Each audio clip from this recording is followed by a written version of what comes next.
Magandang araw mga kaibigan. Pag-usapan natin itong post ng Pangulong Marcos Jr. sa kanyang social media page. Ito, Bongbong Marcos, 18 hours ago. Title, napakaganda. Bawat Pilipino ay mabibigyan ng trabaho. Wow!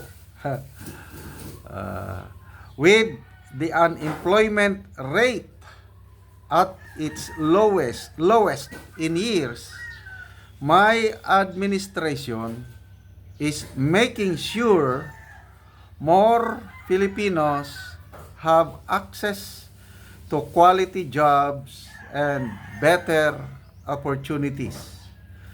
Tuloy-tuloy ang trabaho para sa bagong Pilipinas. SMX Convention Center in Pasay City, January 21, 2025. Okay, so lumalabas parang jobstreetcareer.com. Parang job fair siguro ito. Nandun nagsalita ang Pangulong Marcos Jr. at ito ang kanyang pahayag. Bawat Pilipino ay mabibigyan ng trabaho. Okay? So, di ba, ang sarap pakinggan. Very idealistic. Katulad sa kanyang inauguration speech, tandaan ko yun eh. Ang pangarap nyo ay pangarap ko.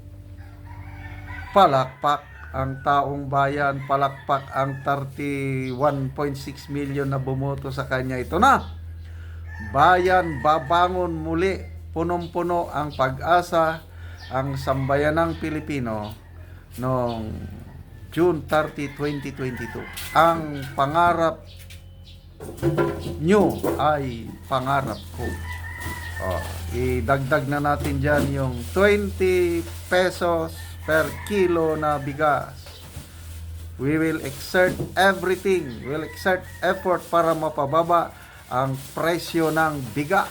Tuwan-tuwa ang mga Pilipino. Kaya bumoto sila sa isang kandidatong BBM. And then, dinagdagan pa niya yung legacy. Ano yung legacy? Paano siya maalala bilang isang presidente? Ang sagot niya, walang Pilipinong magugutom. That's the legacy I want to leave behind. So, ang lahat ng mga yon, napakagandang pakinggan. Walang Pilipinong gutom. 20 pesos per kilo na bigas. Ano pa? Ito na, pinakabagong statement. I don't know kung pangako ba ito o assurance na bawat Pilipino ay mabibigyan ng trabaho. So, tanong mga kaibigan,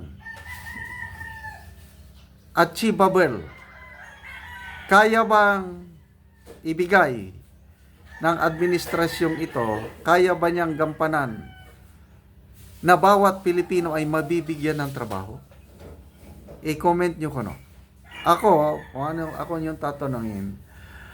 Although napakaganda yung adhikain ng Pangulo, yung walang Pilipinong magugutom. Ang reality, SWS survey, tumataas ang bilang ng mga Pilipino na nakaka-experience ng involuntary hunger. Siya mismo ang umamin. Basahin ko yung unemployment rate, sabi niya, at its lowest. With the unemployment rate at its lowest in years. Gagawin daw niya ang kanyang makakaya to make sure more Filipinos have access to quality jobs and better opportunities. Okay. Gusto ko lang i-discuss yung ating tinutulungan na Talaandig tribe sa Bukidnon. Mag 3 years na itong administrasyong ito. Up to now, itong Talaandig tribe, marami ang bumoto kay PBBM. Marami ang umasa. Kasi ako, ikinampanya ko eh. At marami ang naniwala sa akin, yung binoto nila BBM. Kailang, mula nung umupo ang administrasyong ito, not a single help, kahit isang butil lang ng seeds o isang butil ng abono, wala pang nakakarating na tulong dito sa Talaandig tribe na ating tinutulungan. Trabaho. Okay, alam niyo ang trabaho ng mga tao doon, Talaandig tribe. Yung manual work. Yung may magpatrabaho sa yung mga namumuhunan. Daily. Ang sweldo nila, yung inadlawan. Magsimula sila alas 6 ba ng umaga, 6, 7, 8, 9, 10, 11, 12. Matapos sila alas 3. Ang sweldo po nila is 200 pesos per day. Ganun po kababa ang sweldo ng mga taong Talaandig sa Bukidnon, yung tinutulungan natin. Napakababa. Kahit ganun kababa yung sweldo, maligaya na yung mga tao kung araw-araw may nagtatawag sa kanila na magpahina o magpatrabaho. Happy na yun. Kasi yung 200, makabili na ng mga ilang kilong bigas, at least may makain na sila. Kaya lang, hindi naman tuloy-tuloy na may nagtatawag sa kanila na magpatrabaho. Wala talaga. Maswerte na kung sa isang linggo, may 2 o 3 araw silang magtrabaho. Sold na ang kanilang pagkain. Makatrabaho lang 3 times a week. Wala eh. So, paano itong sabi ng Pangulo na bawat Pilipino mabibigyan ng trabaho? Sana bago man lang matapos ang termino ng Pangulo, makarating doon kung sino man ang magbibigay ng trabaho nila para maibsan yung kahirapan. Tapos, yung higher quality of job, grabe naman, 200 pesos per day. Yan ba yung quality jobs na sinasabi? Wala talaga. So, I don't know how paano isasakatuparan ng Pangulo itong sabi niya na bawat Pilipino magkakaroon ng trabaho. Isa pa, yung sabi niya na walang Pilipinong magugutom. I don't know kung papaano niya yan gagawin.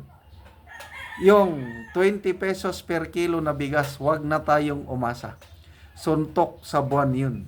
Kung ang presidente umaasa pa rin, kaya lang mismo ang Department of Agriculture, mga officials na na-interview, sabi nila napakahirap, hindi kayang abutin yung 20 pesos per kilo na bigas. Aminin na lang natin, accept the fact na nabudol po tayo na naniwala na kayang gawing 20 pesos per kilo na bigas. Isa na lang. Ibalik lang yung 40. Okay, maganda yung ginawa ng administrasyon yung ibinaba yung tarifa ng imported rice. Kasi expected magiging 40 na lang ang presyo ng bigas. What happens? July, ibinaba ang tarifa. Ngayon, magpipebrero na. Hindi pa rin bumababa ang presyo ng bigas. Bakit? Kasi sinasamantala ng mga rice cartel. Kaya mataas pa rin ang presyo ng bigas kahit mababa na yung buwis. Sabi ni Mr. Jarius Bundok, nalugi ang gobyerno ng 14 billion pesos yung pagbaba ng taripa. Instead na yung 14 billion na yun, kung hindi binaba ang taripa ng imported rice, itutulong yun sa farmers. Bumaba yung buwis. Kaya ang nakinabang yung mga importers, wholesalers. Ngayon, ang Pilipino, mataas pa rin ang presyo ng bigas. Kaya, plano ng administrasyong ito, mag-declare na lang ng food emergency situation. Maglalagay na naman ng price ceiling sa bigas. Kasi, hindi nila kayang kontrolin ang rice cartel. Bakit? Sabi ni Mr.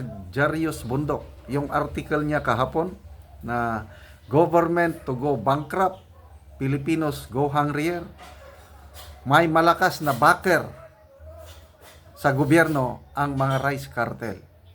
Sino yung backer nila? Hindi naman pinangalanan. Yun lang, taga Malacanang sabi niya. Malakas na backer ng mga rice cartel. So, good luck sa ating Pangulo. Yung kanyang bagong pahayag, bawat Pilipino mabibigyan ng trabaho. Sana magkatotoo.